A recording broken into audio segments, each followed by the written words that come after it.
Occasionally, works written from first-person point of view have multiple narrators, as in My Name is read by Owen Pamuk, and the Joy Luck Club by Emitan, American writer.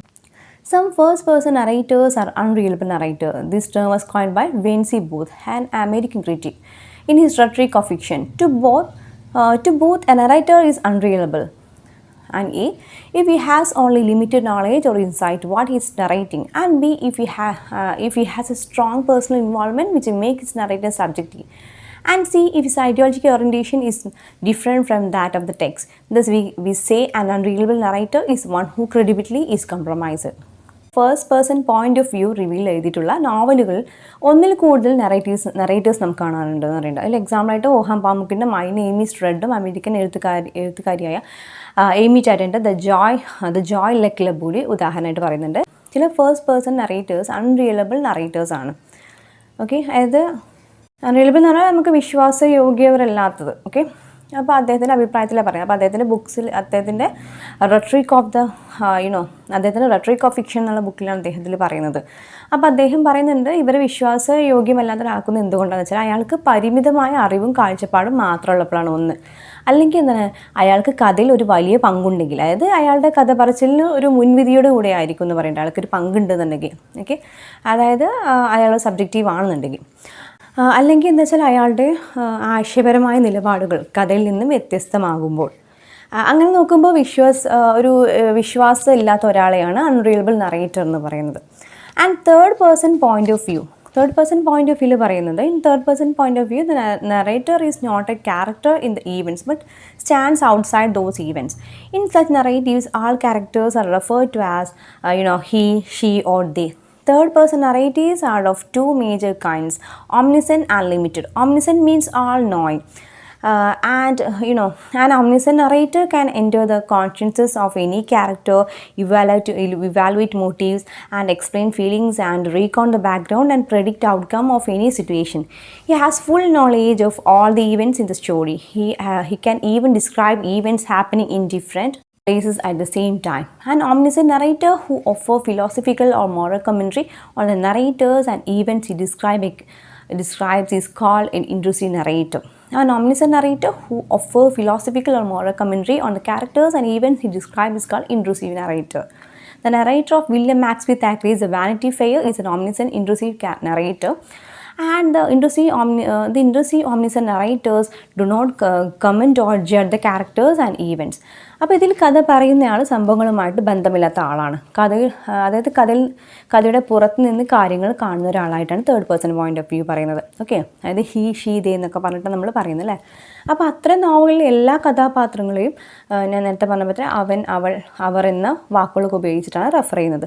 Third person നറേറ്റീവിൽ രണ്ട് വിധം ഉണ്ടെന്ന് പറയുന്നുണ്ട്, ഓംനിസെൻറ്റും അതുപോലെ limited point of view എന്ന് പറയുന്നത്. അപ്പോൾ ഓംനിസെൻറ്റ് എന്ന് പറഞ്ഞാൽ എല്ലാം അറിയുന്ന ആളെന്നുള്ളതാണ് മീനിങ്. അപ്പോൾ അത്തരം ഒരാൾക്ക് ഏത് കഥാപാത്രത്തിൻ്റെ മനസ്സിൽ കയറി അയാളുടെ എല്ലാവിധ ചിന്തകളെയും വികാരങ്ങളെയും മനസ്സിലാക്കാനും കഥയുടെ പശ്ചാത്തലം വിവരിക്കാനും ഭാവിയിൽ എന്ത് സംഭവിക്കുന്നു പ്രവചിക്കാനും അത് അയാൾക്ക് സാധിക്കും.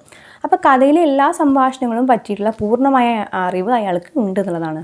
അപ്പോൾ പല സ്ഥലങ്ങളിൽ നടക്കുന്ന സംഭവങ്ങളും ഒരേ സമയം തന്നെ അയാൾക്ക് വിവരിക്കാൻ പറ്റും. അപ്പോൾ അയാൾ വിവരിക്കുന്ന കഥാപാത്രങ്ങളെ പറ്റിയും സംഭവങ്ങളെ പറ്റിയിട്ടും അതായത് തത്വശാസ്ത്രപരമായിട്ടുള്ള സന്മാർഗപരമായിട്ടുള്ള അഭിപ്രായങ്ങൾ പറയുന്ന ഓംനിസെന്റ് നറേറ്ററെ ഒരു ഇൻട്രൂസീവ് നറേറ്റർ എന്നുകൂടി നമുക്ക് വിളിക്കാൻ പറ്റും. ഇതിൽ പറയുന്നത് വില്യം മേക്പീസ് ഗാർഡിനയുടെ വാനിറ്റി ഫെയർ എന്ന നോവലിൽ narrator ഓംനിസെന്റ് intrusive നറേറ്ററാണ്.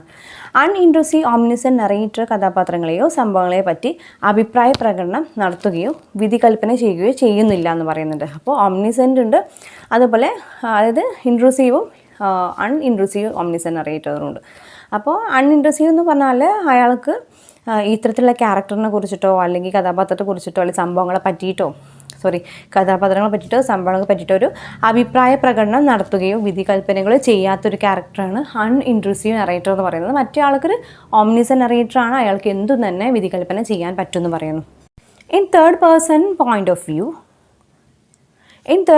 limited point of view, the narrator tells the story through the eyes of a single character. Thus, the narrator restricts the point of view to the understanding and experience of one character.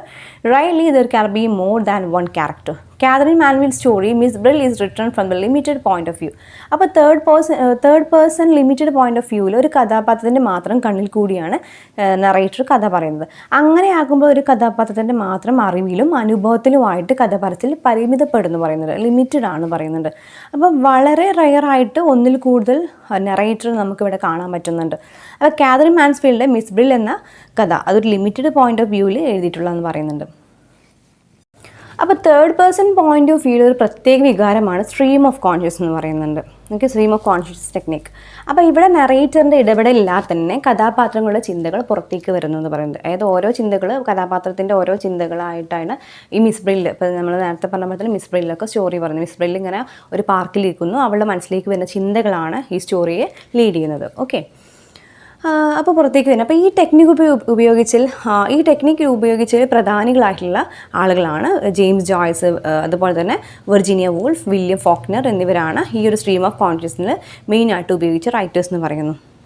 Second person point of view. Here the narrator addresses the narratee directly using pronoun you. The narratee is a person inside the text to whom the narrator is speaking. The narrator thinks that the narratee is experiencing the events along with it. The narratee can be the reader, a character who comes later in the story, or listener who is never identified. Bright Lights, Big City by the American author J. McIntyre is a good example of second person point of view. Another example is if on a winter's night a traveler by Italo Calvino, an Italian journalist. Second person narrative is rare. അപ്പോൾ ഇവിടെ നറേറ്റിയെ നിങ്ങൾ എന്നുള്ള രീതിയിലാണ് ആ ഒരു അഭിസംബോധന ചെയ്യുന്നത് പറയുന്നുണ്ട്. അപ്പോൾ കഥയുടെ ഉള്ളിൽ നിന്നുകൊണ്ട് തന്നെ കഥ കേൾക്കുന്നയാളാണ് നറേറ്റി എന്ന് പറയുന്നത്. അപ്പോൾ അയാളുടെ പോലെ തന്നെ, അല്ലെങ്കിൽ തന്നെ പോലെ തന്നെ അയാൾ എന്ത് ചെയ്യുന്നു, നറേറ്റിയെയും കഥയിലെ സംഭാഷണങ്ങളെയും ഭാഗമാക്കുന്നതിൽ നറേറ്റർ ചിന്തിക്കുന്നു. നറേറ്റി എന്ന് പറഞ്ഞാൽ വായനക്കാരായിരിക്കാം, ഭാവനയിൽ പിന്നീട് വരുന്ന കഥാപാത്രമായിരിക്കാം, അല്ലെങ്കിൽ പേരില്ലാത്ത ഒരു ലിസണറായിരിക്കാം. അമേരിക്കൻ എഴുത്തുകാരനായ ജെയ് മാക്കിൻട്രിയുടെ ബ്രൈറ്റ് ലൈറ്റ്സ്, അതുപോലെ Bright Lights, Big City second person point of വ്യൂവിൽ ഒരു നല്ലൊരു ഉദാഹരണമാണെന്ന് പറയുന്നത്. വേറൊരു ഉദാഹരണമായിട്ട് കൊടുത്തിട്ടുണ്ട് ഇറ്റാലിയൻ ജേർണലിസ്റ്റായ ഇറ്റാലോ കാൽവിനോയുടെ If on a Winter's Night a Traveller എന്നുള്ളതും ഇതിന് സെക്കൻഡ് പേഴ്സൺ പോയിന്റ് ഓഫ് വ്യൂവിന് ഒരു എക്സാമ്പിളായിട്ട് കൊടുത്തിട്ടുണ്ട്. ഭയങ്കര റയറായിട്ടുള്ള നറേറ്റീവാണ് second person point of view.